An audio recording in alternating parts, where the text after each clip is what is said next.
Hello, everyone. Good morning, good evening, good afternoon, wherever you are joining us from today. It is a great pleasure to welcome you all to this important discussion on women and diabetes taking place on the occasion of International Women's Day.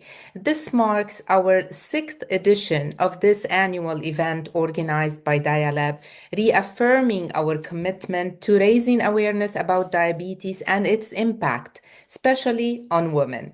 Diabetes is a global challenge and its effects on women are particularly profound. Yet, despite these challenges, women remain underrepresented in diabetes research, a gap that must urgently be addressed to ensure equitable health solutions. This year, the UN theme for International Women's Day is For All Women and Girls, Rights, Equality, Empowerment, a theme that deeply resonates with our work at DiaLab. And we are deeply committed to supporting women living with diabetes and other non communicable diseases or NCDs always. And we understand that managing diabetes goes beyond just medical treatment. It is about achieving well being in every sense: physical, emotional, and social, of course. Before we dive into today's discussion, I just want to take a moment to express my gratitude. Special thanks to our moderator, the co-founder and managing director of DiaLab, Sylvie Malouf, for leading this conversation. I also would like to extend my heartfelt thank you and acknowledgement to Dr. Labib Ghelmiye, who has been a valued member of our scientific board since the early days of DiaLab almost 15 years ago. Thank you for being with us. We are honored to have you with us and with our esteemed international speakers, Mrs. Betsy Rodriguez, Mrs. Reddy Modi, and Miss Arya James. Thank you all. Your insights and expertise will undoubtedly enrich this conversation. I leave you with these words of inspiration, and they are by unknown author. The strongest people are not those who show strength in front of us, but those who win battles we know nothing about. Thank you to everyone joining us online and those who will be watching later on this video on YouTube. Thank you for your attention. Thank you for being part of this crucial conversation. With that, I now pass the floor to our moderator to kick off this insightful panel. Thank you. Sylvie, the floor is yours. Thank you, Dr. Jackie, President of DiaLeb, for organizing this discussion. It is truly my pleasure and honor to be moderating what has become an annual panel on women and diabetes, led by the National Diabetes Organization, DiaLeb. It is actually really an incredible moment to celebrate International Women's Day, particularly as the DiaLeb team has, since its inception, been particularly led by women. I am honored to be joined by such an incredible, diverse, and inspiring group of panelists, from medical practitioners, doctors, nurses, diabetes educators, and advocates, to inspirational women who are truly making an impact in their communities. I'm confident that our listeners will not only learn something new today, but I do hope that they will come out inspired to be more open, promote awareness, and to build communities that support each of us living with or caring for a loved one with diabetes. So with that, let's just dive straight in. Although it's International Women's Day, as the only man on our panel, I would like to pass the opening honor to Dr. Labib. Dr. Labib is an associate professor and double board certified obstetrician, gynecologist, and maternal fetal medicine specialist. He earned his medical degree in Lebanon and completed his training in the US. He then directed the residency program and served as the head of the maternal fetal medicine unit at the American University of Beirut. He later became the director of labor and delivery at the University of Miami Jackson Memorial Hospital, where he established several centers of excellence. Now, as the medical director at Broward Medical Health Center, he leads the care for high-risk pregnancies. Dr. Labib, women's health issues are often misunderstood, as was stated in the opening earlier, and there has been a recent drive to increase research and focus on this topic. Can you highlight for our listeners some of the specific impacts and challenges of diabetes on women, including some of the different types and unique considerations? Yes. Thank you so much first for having me. And, I know I was one of the first advocate, and I'll always be an advocate for DiaLab. I know you guys are doing an amazing job, and then especially now with the Women's International Women's Day, I think it's such an important topic because diabetes in women actually represents a unique situation. It's different than diabetes in men for several reasons. One of them is, the fluctuations in hormones that women have, pregnancy itself. We know that women with diabetes have higher, cardiovascular risks than men. So it really poses a different challenge than the way we look at diabetes in men. For example, women can be, three or four times have higher risk of complications. We know in pregnancy, or if a woman has, type 2 diabetes or type 1, she's more prone for complications in the pregnancy itself, miscarriages, preterm labor, preeclampsia, big babies, stillbirth. All of these complications are much higher. That's one aspect of it. And then, of course, when we talk about cardiovascular disease, women symptoms are actually atypical. So women can come in with, a different type of symptoms than a man, and we might actually, misdiagnose a woman with a heart attack or with a stroke because of the atypical symptoms. In addition, something that we don't talk about a lot, that women with diabetes, and I'm talking diabetes in general, not just type 1 or type 2, they are more prone for other autoimmune diseases like Hashimoto's, which is a thyroid disease, as well as we know now that they are more prone for anxiety, depression, which opens up a huge door to other, modalities of treatment and prevention. I emphasize the word prevention because I think that's where we should be heading, getting into the root cause of diabetes, not just, treating it with medications and, of course, all the lifestyle changes. We need to start early so that we can, make changes early on and prevent this disease. Thank you so much. I mean, as a woman myself with type 1, having lived with it for over 17 years, you think you know it all, but then just listening to you, there's so much that we lack in awareness and understanding of the unique case, as you mentioned, that diabetes presents in women.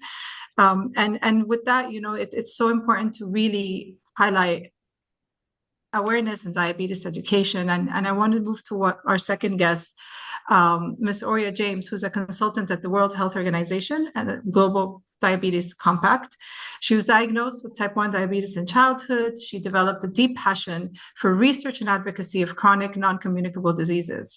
Her research has focused on type 1 diabetes in humanitarian settings, and her experience spans several organizations, including World Health Organization, the United Nations University International Institute for Global Health, and the UK Health Security Agency.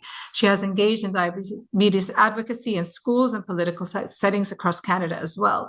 So, Oria, I mean, we heard so much new information from Dr. Labib, and from your personal and professional experience, what role does diabetes awareness play, and what are some effective strategies that you've encountered to raise awareness about diabetes? Thank you so very much, Sylvie, for that question. Hello, everybody. My name is Oria James. Sylvie, you did say just a lot about me, but to reiterate my role right now, I'm a consultant with the World Health Organization Global Diabetes Compact, which is a mouthful, but I work on a diabetes team, and most of my work is related to spreading awareness of diabetes, doing diabetes advocacy, and doing communications related to diabetes. And when we speak about effective diabetes awareness, there's really one thing that comes to mind, and that is the word alignment. So, alignment between the content of your advocacy and your awareness and your target audience. When we raise awareness about diabetes, we need to make sure that the facts that we share and the stories that we share are of interest to our audience, of relevance to our audience, and are accessible to our audience. In my experience, this takes a variety of different forms. But for example, when I lived in Canada, I'm currently based in London in the UK, but when I lived in Canada, I did a fair amount of political advocacy. So I had ongoing conversations with members of parliament and members of legislative assemblies, often to advocate for greater financial coverage of diabetes supplies. And one of the things that we did ahead of going into these meetings is to try and identify people's pain points and their passion points.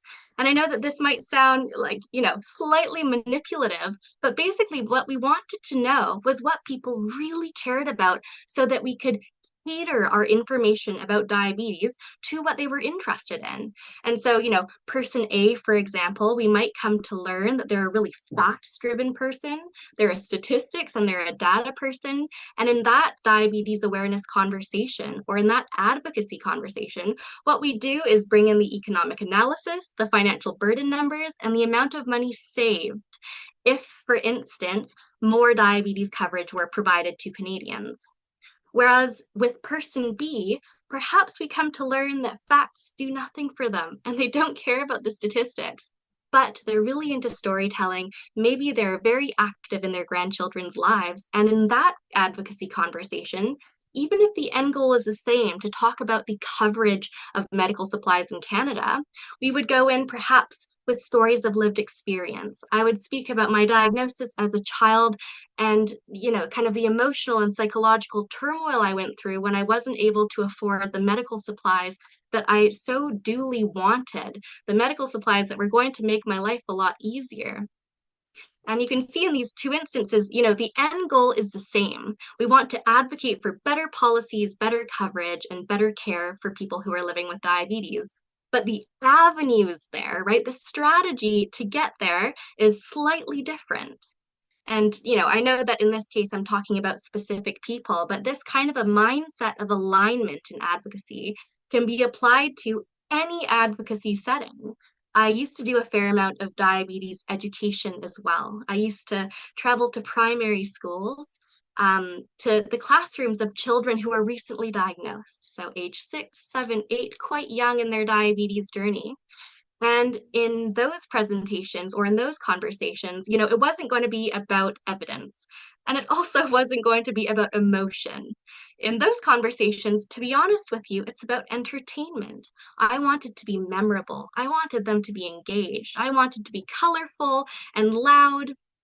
And because I knew that that was the information that was going to be memorable and accessible to them. And so I suppose I recommend to anybody who's interested in doing a little bit of advocacy or doing kind of strategic awareness raising, before you decide on what you're going to say to somebody or to a group of people, think a little bit about what their passion points are, what their pain points are, and also what's going to be accessible to them. Because ultimately, that alignment right there between content and between target audience, I think is what makes advocacy really effective. Thank you. That's really a very insightful. And I think these effective awareness strategies can be used not just in the settings that you've described, but also in the way that patients are communicated to. So when a doctor communicates a message, understand, trying to be there, and maybe we can talk about this later with Dr. Labib about how you communicate all this wealth of new information to your patients, and how different communities and different populations require different roles of education and modes of education. And with that, I wanted to introduce our third panelist for today, Ms. Betsy Rodriguez. Betsy has over 25 years of experience as a nurse and a diabetes educator. And throughout her career, she has worked as an author and a consultant in developing health communication strategies for diverse communities, particularly Hispanic, Latina, African American, and Native American populations. She has collaborated with various organizations to create accessible educational resources for individuals that live with diabetes. She's also a passionate advocate for the role of education in managing chronic conditions. Betsy, I'd like to talk to you about the role of diabetes education and the importance of lifestyle in preventing and managing diabetes and ensuring overall health and well-being. From your personal experience as a nurse and a diabetes educator, focusing primarily on minority communities, how can health communication be improved to empower patients and enhance outcomes? Well, first of all, thank you very much for the invitation, and thank you very much for that question, because every time that I have been asked to talk about diabetes education, I say, yes, that's the kind of question we should be raising. Because we know for sure that diabetes education has been proven to be an effective intervention in people who are living with diabetes, regardless of the type of diabetes they have. In fact, there has been identified 4 critical times where people with diabetes should be referred to the Diabetes Self-Management Education and Support Services. That's the name we're calling them in the United States, to the old way of saying diabetes education. I know it's a mindful of words, but what it really means is diabetes education is more than giving a class. And I would like to say that up front. So it's more than giving a class, because as the diabetes educator and as a nurse, I have seen firsthand how diabetes education can change people's life. And I want to highlight the word change people's life. Let me give you a perfect example. As of 3 months ago, a mother called me telling me, Betsy, I need your help. Someone talk to me about you, and I'm reaching you so you can help me. She have an adolescent of 15 years old who have Down syndrome. What is her mother major concern? She is a solo mother. She doesn't have any other relatives. She's from another country living in the United States. Her English is very limited. She has so many social needs, a part of having a child with Down syndrome who have type 1 diabetes. And her main concern is, what if something happened to me or I die? What is going to happen to my child? He doesn't know how to do anything. And I say, Mama, we have to change that mind. Every human being have the opportunity to learn and to do something about it. Let's figure it out how our Luca can do. And let me tell you, long story, a short one. I have been working with Luca for 3 months, and right now Luca is able to monitor his blood sugar, self-inject insulin, know when it's high, know when he's low. Of course, he needs supervision, yes, but he's able to tell Mama, I need something right now because I'm low. And he knows the numbers, and he has been able to understand that. So that's the power of education, changing people's life, changing health outcomes, helping people make informed decisions. So it's more than giving a class. It's walking with a person in the journey of living with diabetes, whatever we have the opportunity and the blessing to join their journey. You might be newly diagnosed, you have been living with the condition for 50 years, like the other consultant that I have. She has been living with 60 years with type 1 diabetes. And we find out that why she was having some high peaks on his strength. And when I was working with her, she was not in range at all. And now let me tell you, my dear friend is 80% in range.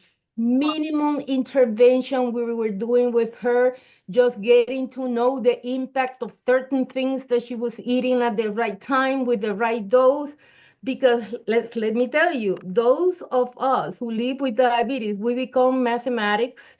We become so many experts in so many areas. We have to learn so many skills that are not diabetes related, but yes, indeed can help us manage this condition.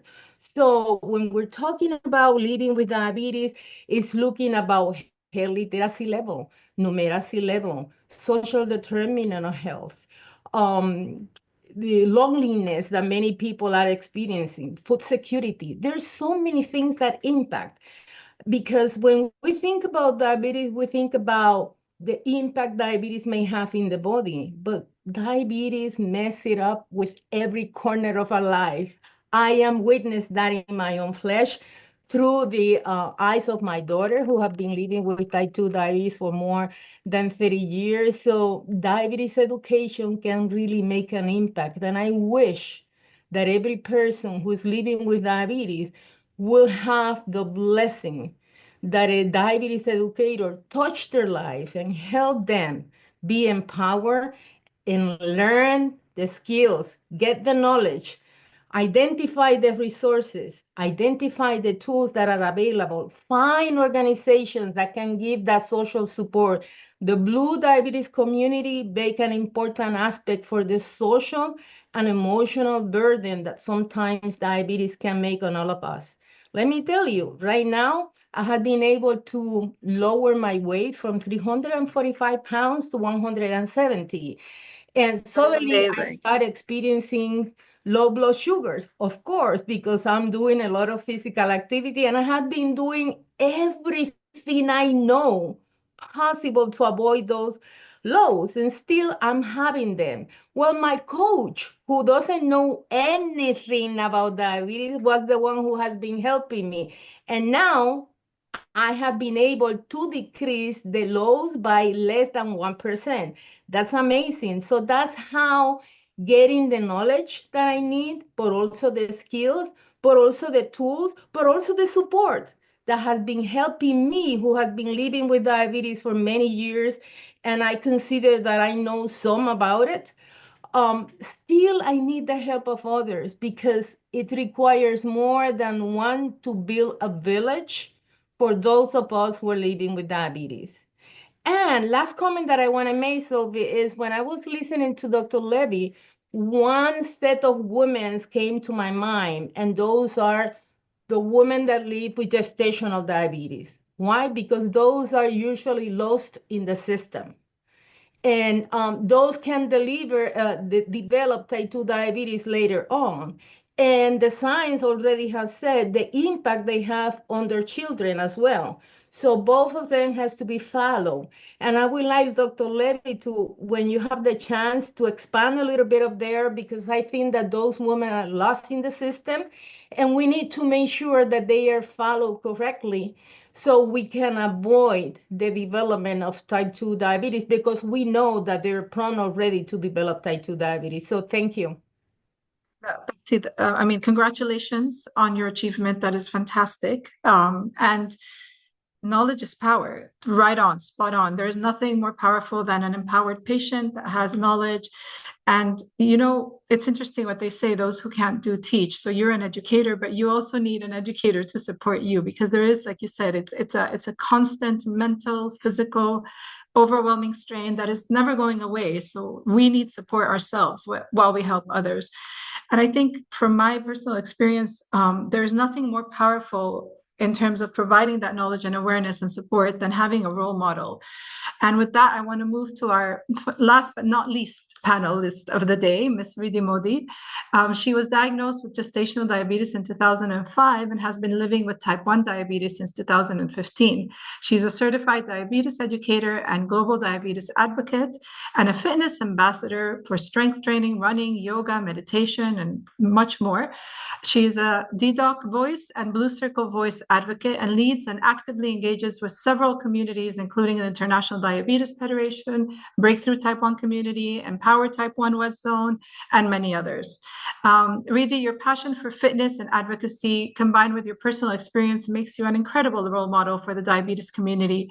How did your journey shape your approach to fitness and healthy living? And what specific lifestyle changes do you recommend for women living with diabetes? First of all, Sylvie and Dr. Jackie, thank you very much for having me today on this amazing, engaging, and very energetic panel. Taking on from what Dr. Labib shared, the clinical part, as well as understanding the associated conditions that, women who get diagnosed with diabetes and are living with diabetes must be aware about and get the right support. And then taking on from what Aurea shared about having alignment in advocacy, I think that was so powerful. Like, communication and advocacy, because as an advocate, we need to know what really people want to hear. Like in your advocacy journey, what are you going to talk about and how are they going to resonate with it? And then understanding from Betsy how amazing education and awareness can be to empower a person living with diabetes. So with that, I'd like to add my personal story. So when I got diagnosed, I really knew nothing much about type 1. I mean, I started my journey with gestational, but that was a shorter duration of diabetes, and then went on to LADA, and now finally type 1. Many a times we have this notion that, people who are in the rural setting, who don't have much access, they are the ones who really need more education and awareness. But I wanted to talk about this, that I come from Mumbai, and, like we have the access to the best of, doctors, as well as technically I should be knowing everything about type 1, but I lived, for a long time in ignorance and isolation, because many a times we really take the time to, accept that we get diagnosed. So that journey itself was very long. And I think now, today, that was the one that kind of propelled me into advocacy, because every type 1 I met, I felt that I owe it to give it back to the community, because the work that we learn, everything that we learn from the community gets added on to the clinical part. So coming to the specific question, my journey with fitness started with yoga and meditation, because there are two parts to the myths that we want to debunk here. Firstly, with diabetes, anyone living with diabetes, whether type 1 or type 2, they have this notion that you shouldn't be doing heavyweight exercises or too much of strength training, because we need to watch out for the hypos. And if we like put too much pressure on ourselves, maybe we'll get hyperglycemia. So I want to break that notion that there is nothing like that, and you can do what you want if you understand diabetes and if you understand your body. Secondly, moving on to the part that women usually, they have these myths that you can't start late in the 40s, or you need to really look out for your hormones because they get impacted with exercise. I want to really call out, I have started strength training and really working with compound exercises, heavyweight lifting, running in my 40s, living with type 1. I think understanding your body is, the most liberating thing for a woman, especially someone living with diabetes. We need to really be in sync with our healthcare professionals. So never undermining that part. That is the solid foundation that helps you to build on. But then living very close to your body, understanding how your body responds to different types of exercises can really add up to your lived experience. With that, I would really encourage anyone wanting to get into fitness, don't think you can't do it, don't think it's late. So just get these things out of your head. The best combination I would advise, and what has really worked for me, is 3 to 4 times strength training, resistance training, because that really helps to improve your insulin sensitivity. It also helps a lot with managing your cortisol induced spikes in the morning. Also engage in a little bit of cardio if you prefer running or any kind of sport. Then 2 times a week, and include cardio. And then for women, flexibility and muscle recovery is also very, very important, because we push ourselves, then we need to ensure that we give enough time for the muscle to recover. Flexibility exercises like yoga, pilates are really amazing. And I think out of our busy schedule, no matter whichever country we come from, we need to have some kind of me time. And I think my me time is my 1 hour of exercise, whether it's an intense workout or something which is relaxing, like a yoga with a 10-minute deep breathing. So all of us, living and juggling multiple roles, we need to have that me time. So I think that's something that I would go for, an ideal combination. And when we talk about lifestyle, I think very often we discuss about the four pillars of diabetes management. The 4 M's. One is medicine. I'll just talk quickly about it, and also my personal experience. Insulin is something I was most fearful about when I got diagnosed with type 1. Today, I feel insulin is the one which has made me the strongest. The day I've embraced insulin, my life has changed. The second pillar is, the second M is the meals. So if we plan our meals, we don't need to live a life of prohibition with diabetes. All you need is good nutrition planning. The third M is monitoring. I would strongly encourage everyone living with diabetes to get into active monitoring. Only monitoring will help you to get over the fear of hypo and manage your exercises very well. Fourth is movement. If you're having a busy day, you don't have time for 1 hour of exercise, make sure you include 10 minutes after every meal, or just get in mini workouts. Very, very important. And the fifth and the most neglected, or underspoken pillar of diabetes management is the mental health. And that's where I encourage people living with diabetes, especially women, to have some mindfulness techniques in your daily routine. So I think that's the balance which has really worked for me. And going on, we'll discuss more about it, but I hand over back to Sid. Thank you. That's really so insightful. And your journey from gestational to LADA to type 1 reminds me a little bit of my own, because my onset of type 1 was different from what you usually hear. It took about 9 months to actually go from, becoming a type 1 patient, which is unlike what usually happens when it's just sudden onset and you end up in the ICU. So I also thought that, as somebody who had been educated, who has a master's degree, who's well-informed, I knew nothing about type 1 diabetes. And when I started looking for resources and educational materials and finding out others, I found that others also felt that lack of knowledge, which was what led me to co-found DiaLeb with my mom. And I think that experience has been, like you said, it's empowering for others, but it's also a healing process for us, to find the others that know what we're going through and to be able to share those experiences.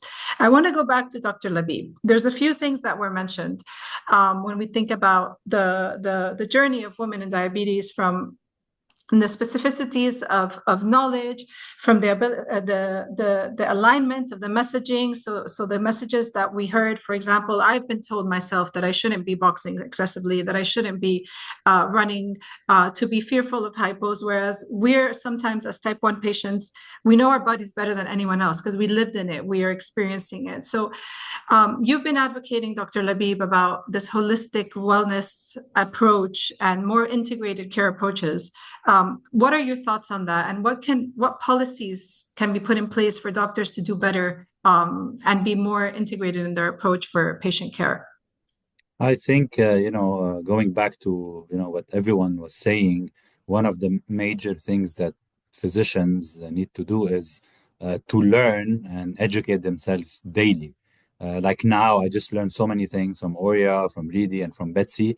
And I can tell you there's no way somebody can manage diabetes on their own. It has to be a multidisciplinary team from advocacy. And what Oria was saying about the alignment, this is something I never thought about. And there are things that I like to advocate about. For example, now I'm, advocating a lot about, living in a kind of a toxin-free life, because, toxins, whether in our plastic or our personal care products, can be actually worsening insulin sensitivity and causing resistance. So this can be one of the things that we need to advocate for everyone, for our health in general. The exercise part, what Betsy was saying about, the patients that, need education, need support. And I do work in Broward County, which is, a county in Florida, which most of our patients are coming from indigent, communities where they don't even have money to come into the clinic. They don't have sometimes money to do a telehealth consultation. Expecting them to, monitor their sugars through a continuous glucose monitor and putting it on their app is not reasonable. I mean, you have to, talk to them, at their level, try to educate them slowly. But also the physicians, the nurses, the healthcare workers, social workers. So everybody should, help each other in order to get a better outcome. But yeah, I think the approach, the holistic approach that I discovered with time, I think is, looking at this disease from multiple standpoints. Really spoke about exercise, about, mindfulness, about meals. Yes, sleep, for example, there is a huge, amount of data about sleep now, that, if you sleep, let's say, less than 6 hours, your insulin resistance goes up. So you are more resistant to insulin. So concentrating on sleep, seeing, assessing these patients, see where they are lacking in those areas. Do they have, time to work out? You don't expect someone who has, let's say, 3 kids and she's working 2 jobs. She might not have time maybe to work out. And just don't, we are taught in med school, tell the patient to change her lifestyle. And that's it. Nobody tells us how to do that. And I think these are the things that are important. Eating healthy, eating clean. Yes, organic food is much more expensive, but maybe we need to advocate policies to help people have access to clean food, have access to continuous glucose monitors, because pricking yourself every few hours is not something pleasant to do. So that's why maybe our patients don't check them.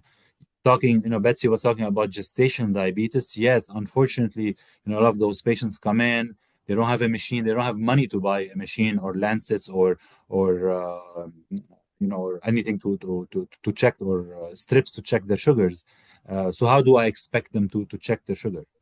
Some of them, they write down their sugars, but that because they feel maybe ashamed, they just write numbers, and they invent numbers. And we should not be judging those people. We should get into their daily life and then help them. And yes, a lot of them get lost to follow up.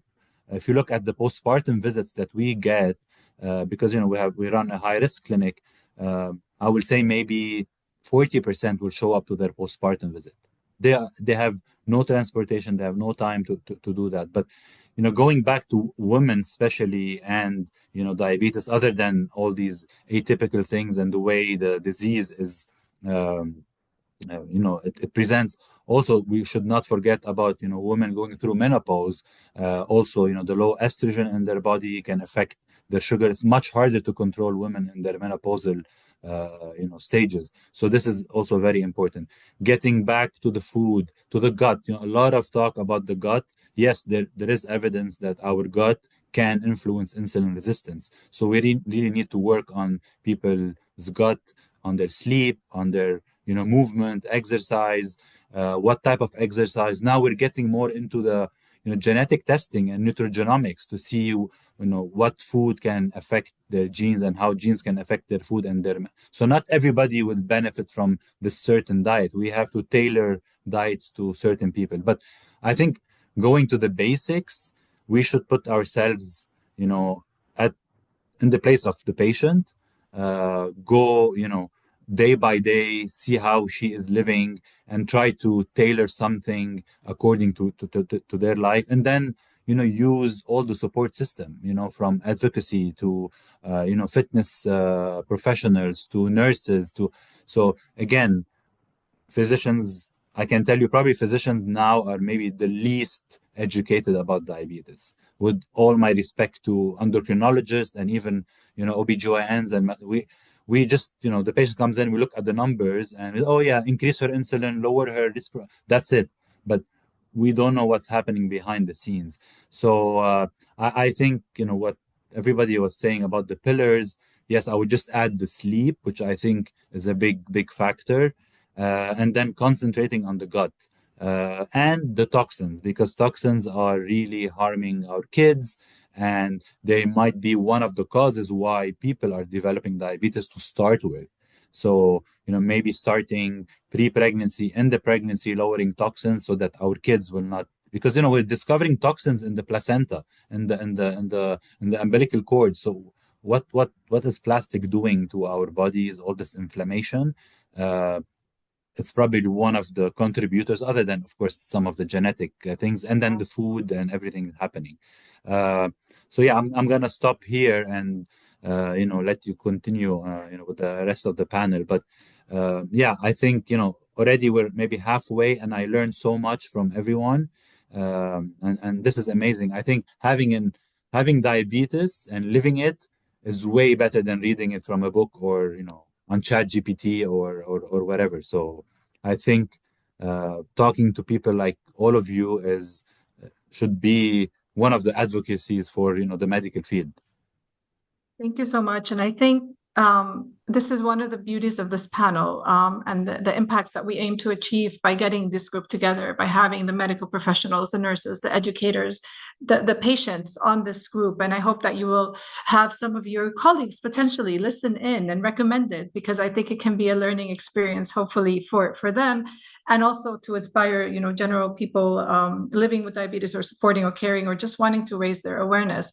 And just thinking about these approaches to supporting supporting those who may be hard to reach communities. I know, Oria, you've done your research on type 1 in humanitarian settings, and maybe you've done a lot of advocacy work as well as with the WHO and your Global Diabetes Compact. We talked about access to continuous glucose monitors. As we know, those are incredibly expensive for most of the population in the world. They're not covered by insurance. Testing supplies, testing strips are considered accessories in most places of the world, so they're not covered by insurance. I'm lucky to live in a country that actually covers insulin for me, but that is not the case in most of America. What is the work that the Global Diabetes Compact can do, and what are some of the things that us as patients and NGOs could do to really advocate for the needs of diabetes and women in particular? Oria? Thank you so much, Sylvie. I want to answer this question from a slightly different perspective. I can speak, of course, to my work with the Global Diabetes Compact and the things that I've experienced myself. But when it comes to, I think one of the most important things when it comes to kind of advocating for ourselves and finding a sustainable way to live with diabetes, I want to talk for just a moment about kindness, and particularly self-kindness. It's a topic that I'm actually rather happy that we haven't yet talked about on the panel, because it was something I hoped I might be able to bring up. When we speak about diabetes management, in various settings, in conflict settings, when we talk about insurance, etc., there are a lot of key conversations that come up over and over again. This is a skill you need. You need to learn how to carb count. You need to access a doctor. You need to take care of your lifestyle factors and, A, B, and C, and D for your mental health.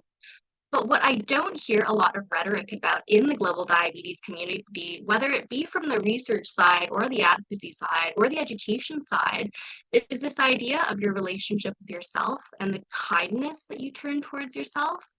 Dr. Labib has just mentioned a dozen different things to learn about with regard to our diabetes management: gut, toxin, sleep, exercise, food. Riti mentioned mindfulness, mental health, meals. And in this incredibly lifelong journey of learning, we've heard from Betsy, the learning never stops. You can have diabetes for 60 years and never stop learning. I think one of the keys to maintaining your sanity and continuing on in diabetes management in a way that's sustainable is learning how to put the kindness that you put out into the world and actually put it into yourself. And I do apologize. I know I'm slightly changing the question here that I'm asking, but it's a point that I wanted to make nonetheless. I think perhaps as women in particular, we're taught and we have a lot of practice at being kind to others. In some ways, we're socially conditioned to be empathetic and tactful and welcoming. And we can probably, count every single day the many ways that we're kind to people in our lives, or to, the world that we surround ourselves with. We're kind to our friends and we're kind to our family. We're kind to the people at the grocery store or at the restaurant. But I reckon it's a lot harder to count the number of times that you've been kind to yourself. And when it comes to diabetes management and, living with diabetes or advocating for people living with diabetes, I think that we need to bring kindness back into the equation. And this does connect a bit to mental health. And Riti, I know that you commented on this. But it's a word that I feel is missing, or the relationship with self, because I think ultimately you can sometimes have the access to the best education in the world, and maybe you have access to free insulin or free supplies. But if your relationship with yourself and your relationship with your diabetes is challenging or difficult, you're never going to be able to find a stable place where diabetes management works well, or where diabetes advocacy can be sustained. And I suppose this is just something that I want to highlight, and I wish I heard a little bit more of in the rhetoric surrounding the diabetes community. And if you don't mind, I just want to respond to something earlier related to exercise, which Riti and Sylvie and Labib have all touched on here. One piece of advice that I have for people that are newly diagnosed, or maybe struggling with the weight of diabetes management on their shoulders, is to prepare for the 1%. And I know that this seems like this might take a lot of work, but when you prepare for the things that you never think are going to happen, I personally experience that weight gets lifted off my shoulders. I think as people living with diabetes, we hold a lot of stress on our shoulders that we can't always explain. You know, it's there and we don't even realize it's there until it disappears. And by preparing for the 1%, for the low that you don't think is going to happen, I find that my brain space really opens up to be able to do other things because stress disappears that used to encompass that space.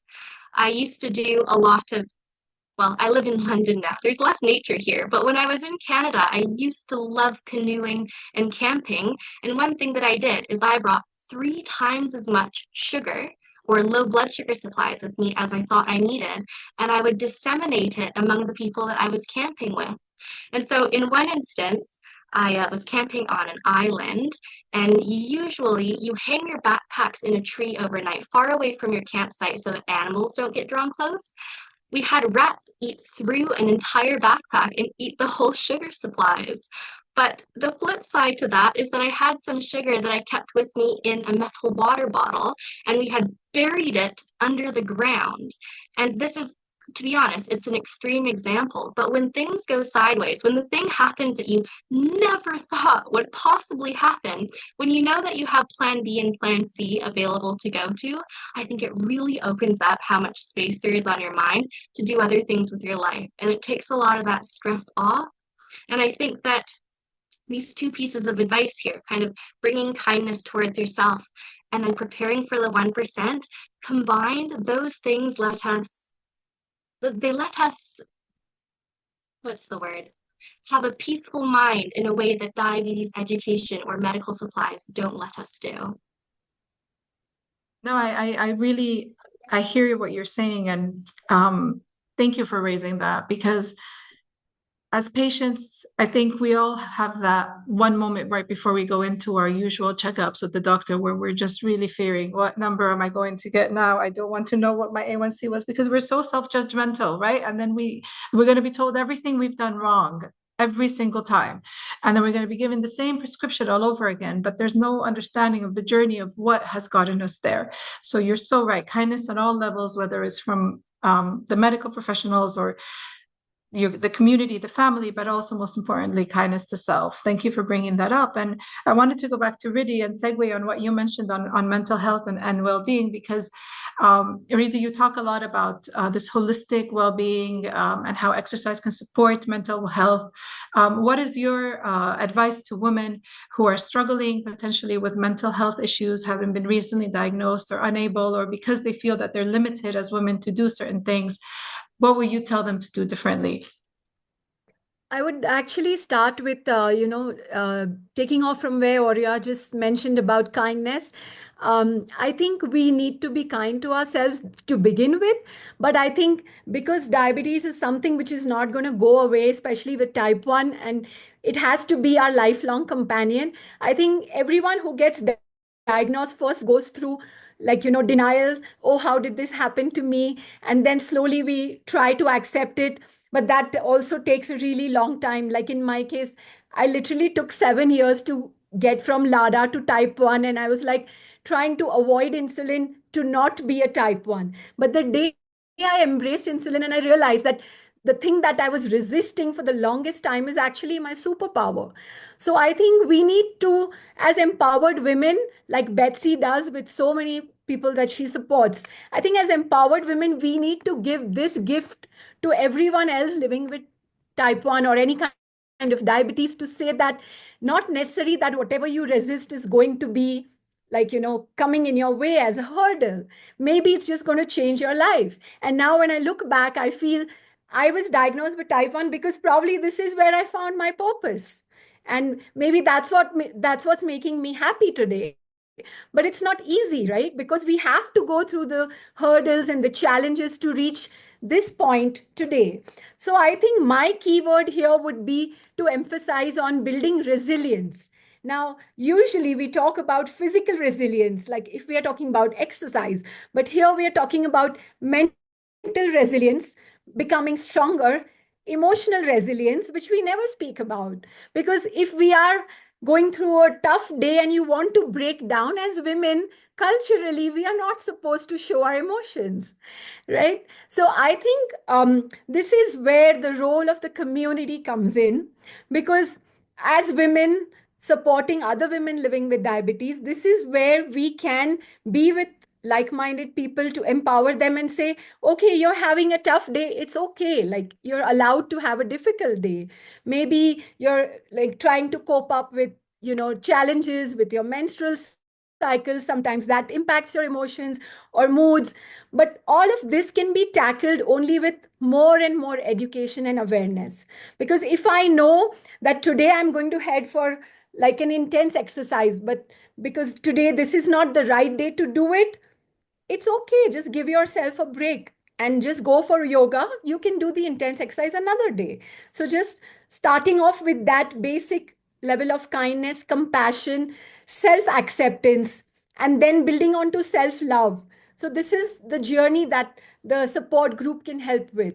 And specifically talking about diabetes and different countries, like specifically talking about India. India is so diverse that we have very very different support groups. Like there are support groups where mostly there are children coming from different communities, and their parents and their caregivers need a lot more support. It's just that the children are just very happy and going through their day, but the mothers are going through a lot more because they have to look after the house. Like earlier Dr. Labib pointed out that they come from backgrounds where they have 2 or 3 kids, and there's no way they have time for exercise or mental health. How are they going to get that? Maybe just 5 minutes meeting other moms at a support group, or let's say in future if they are at DiaLeb and you just have like a open session where you can just share with each other. That's where maybe those 5 minutes can be really liberating for them to understand that even other moms are going through the similar challenges. And same way in India, like we have this one support group I work very closely with, and that's in a rural state. And there mostly we have adolescents and young adults there. So we organize a lot of community activities, like we go on nature treks or summer camps for girls. And those are the places where they really open up. They feel less judged. So I think having these safe vulnerable spaces for people to let go of their emotions, just be themselves without the fear of getting judged by the numbers. And I think the clinicians also can do a lot, like, and they are changing, they are evolving. Like, for instance, when I went to my endocrinologist, he said, listen, you got everything right technically, but I think you are just missing a purpose. And I think that's what led me to be an advocate. And if we can help so many other people to do that, I think that will be just phenomenal. And I think with DiaLeb's goals and priorities, I think creating these safe, vulnerable spaces, more women buddies, and young women leaders to help each other. I think those are the winning points, according to me. This is excellent, Ridi. Thank you so much. And I want to touch upon the resilience factor that you mentioned, and also what you mentioned about the woman not being able to show vulnerability, or in many cases as mothers, we don't have the option because we care for so many others. And I want to bring into the conversation Betsy, as a mother and a daughter with type 1 diabetes, and someone who lives with diabetes yourself. You understand firsthand the emotional toll and mental drain that caring for loved ones with diabetes and managing diabetes can have. And what are some advice that you can give other mothers who are caring for children with diabetes? And what are some strategies to help cope? And how can entities and patient centers like NGOs like DiaLeb support you as mothers caring for children with diabetes? I was listening to Oria and to Rivi, and what I was thinking is what I have been preaching lately, which is self-compassion. So Oria, where you're calling kindness, I'm calling self-compassion, getting to love myself so much that I'm willing to do whatever is needed to be okay. And as I always tell my patients, my consultants, and my different support groups, as well as my daughter, it's okay not to be okay. What is not okay is to stay there. You got to do something. I remember my daughter when she was 13 years old. She had 3 episodes of DKA one after another. And in the last one, I thought I would be losing her. And I remember asking God what I should be telling my daughter. I have been doing whatever is in my power. She has been in summer camp. She have a therapist. She have good care. She have insulin. I mean, she have everything. And what's going on with this girl? That is driving me nuts. You know, when I look back and I say, we survived or we're here. And how long has been this journey and how this journey has been filled of moment of happiness, but also moments of struggles and uncertainties. So yes, indeed, living with type 1 diabetes is deeply personal to me. And not only because my daughter Carmen has been living with the condition over 30 years, but also because I understand, as you just said, firsthand, the emotional and personal challenges that it brings. And as a mother, I have witnessed her growth, I have witnessed her struggles, but I also have witnessed her resilience. And also my constant worry about the uncertainties that may come by managing a chronic condition like diabetes. The journey for a caregiver, for a pancreas mom like me, has been rewarding, but also has been very overwhelming. Every day we make decisions that can go beyond the physical. How to manage glucose level, how to handle the emotional ups and downs, the psychological effects, how to provide her with the support that she needs without being intrusive. Where diabetes education isn't always accessible or is not relatable to the special needs that you may have while living with diabetes, because there are not two diabetes that are the same. As a mother, one of the greatest challenges that I have been facing is the feeling of not enough. The pressure to be the one that should be having the answers, where usually I don't have any answers at all.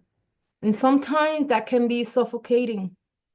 In my experience, there are times where I feel isolated, and understanding the burden and managing the conditions sometimes fails entirely on me. And I have been learning that it's not my diabetes, it's her diabetes. And I had, by the same token that I have been letting her grow and become the wonderful woman that she is, being able to be a mom, which was her main wish, because she was told you will never be able to be a mom, and now she have two.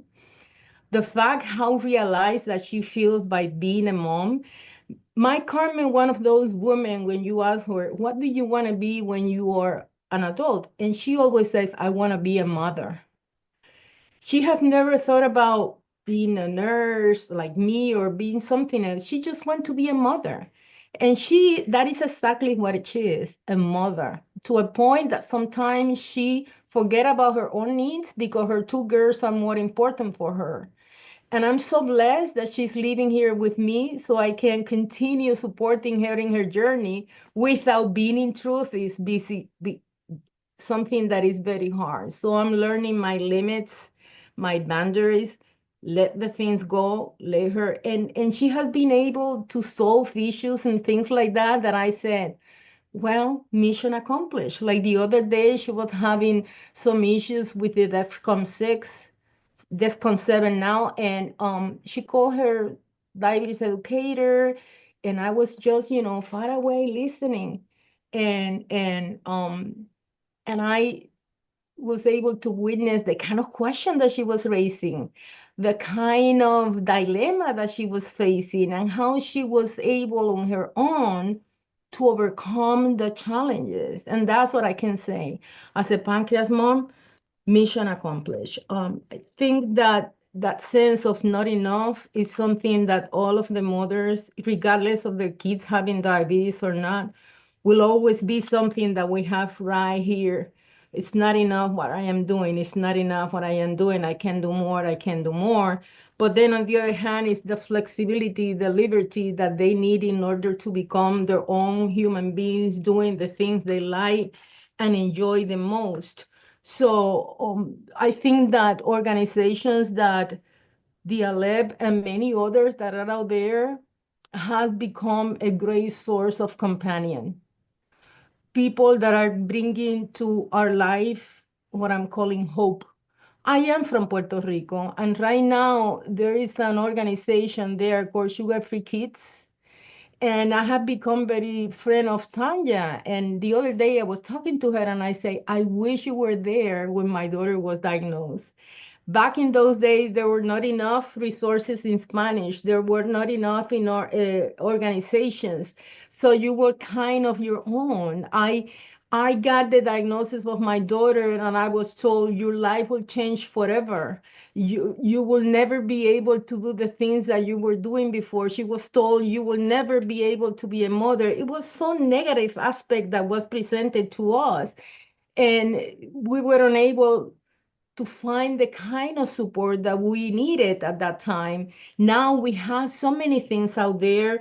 And I think that the Alep and others has become the beacon of hope, offering not only education about managing, but also providing the support system when we need it the most. The work is around connecting to each other. The word is about having a companion in the journey. The word is about the emotional strength that sometimes we all need. It's beyond the critical care or the clinical management. It's the soul who and how diabetes impact our souls, our hopes, our well-being, our mental health. So many things that can be impacted by diabetes, and getting to know that someone out there in any type of organization in the blue community, as I call them, is there to walk the journey with us and helping overcome those emotional and mental health aspects that can be very struggling. I think that that's where organizations that DiaLeb has helped many to understood what's going on with them, to understand what's going on with her, and to feel supported. That's what I call the power of community. It's something that cannot be underestimated. When organizations like the Alep is on your side, we're not just fighting the battle against diabetes. We are part of a large, compassionate community. And yes, indeed, by having the kind of emotional support, we can learn what I'm calling self-compassion, which is the ability to love myself so much that I will not allow whatever I have in front of me to deal and do what I have to do in order to be okay. Regardless of the time when I can say it's okay not to be okay, but what is not okay is to stay there. You have to move on. And I will close my word by sharing what I told my daughter when I was talking about that episode of DKA that she have. When she wake up, I said, listen, my darling, look at the trees. No one has asked them what kind of tree they will be. No one has asked them what kind of fruits they will be given. Some of them will be giving mango. Some others will be giving oranges. No one has asked them if they will be planted where they receive sun, or they will be in the shadows or in the desert. No one has asked them. But one thing that they have done is they have done their best they can do with the resources they have. And at the end, they have been able to provide the best ever tasty mangoes in the whole world. And I want you to become a barrier and become that tree that whatever is planted with less light, with more water, less water, in whatever place in this entire global earth, you will do the best because I'm raising you to be a blue warrior. And you have to do that, not because of me, it's because of you. Self. Yes. Thank you so much, Betsy. That was incredibly inspiring. And I'm cognizant of our time. We're almost at the end of the hour. Maybe I wanted to give 60 seconds to Dr. Labib for some closing remarks. Dr. Labib, anything you want to end the Honestly, conversation with? Yeah, after listening to everyone, I have nothing to say except, take care of yourself, be kind, align your advocacy, support each other. Uh, and, I want to thank you for this panel. And I think we should do more of this, have, more people on the panel, talking about diabetes from multiple, corners. But yeah, I don't want to take too much time. Just again, thank you so much for having me. This 1 hour was so educational, and hopefully we can do more of those. And thank you, everyone. Thank you so much, Dr. Labib. It's always a pleasure to have you join us, and thank you for the support always. Any final 60-second closing remarks, Riddhi? Yeah, thank you so much, DiaLeb, for having all of us here together on this platform. And just like Dr. Labib summed up very well, I think we all learn from each other. As people living with diabetes, we also get closer to more clinical aspects and how associated conditions or different things can be handled much better. And being with these empowering women who are advocates and diabetes educators, we learn about the different aspects also, like how we can be more compassionate, at the same time how we can disseminate the information customized to the age group, the cultural background that we need to be sensitive to, the economic background we need to be sensitive to. So I think this gives us a very holistic perspective. And I think DiaLeb has been working in this space for so long, so we are happy to be here and wishing all of you wonderful women a happy Women's Day in advance. And Dr. Labib, thank you so much for supporting us on this. Yeah, Thank you thank so you. much. And Oria, any last remarks from you? Thank you, Sylvie. Do you know what? I think I'll sum it up by saying, I hope that you go on and you find alignment between your goals and your target audience. I hope that you go on and you learn to embrace and practice being kind to yourself. And I hope that you have the mental capacity and the resources where you can to prepare for the 1%. It has been really, truly such a pleasure. I really feel that I've kind of just sat in a lecture. I've been taking notes on the side while we've had this panel discussion. It's been such a tremendous wealth of information and wisdom that I feel like I've just absorbed. A very, very happy International Women's Day to you all. I wish you all the best, and I look forward to staying in touch as well. You so much. And honestly, I've learned so much as well. And if I could summarize our discussion in, I guess, 6 words, it's alignment. Thank you, Oria. Awareness, education, resilience, kindness, and most of all, self-compassion. I wanted to just thank you once final time and give the final ending closing remarks to Jackie to close us all today. Well, I'm kind of speechless after all what I've heard. And I'm sure, I don't know how to describe it. I will use 3 words. There were many words used today, but I will say about this panel, what I see, it was insightful, educational, and inspirational. Thank you for being the way you are, Betsy, Riddhi, Oria. You are a motivation to so many people. And Dr. Labib, the big thanks go to you. Please help us motivate the healthcare professionals to do what you are preaching. I've been following everything you have been posting, and this is what we want to see happening. This is what we are working upon and towards. And I want to mention something that we at DiaLab have a big how can I say, a big room for our support groups. And we don't by any means want to be very numerous at those support groups. We want the impact to be big. We don't want big numbers, and we're working a lot on that.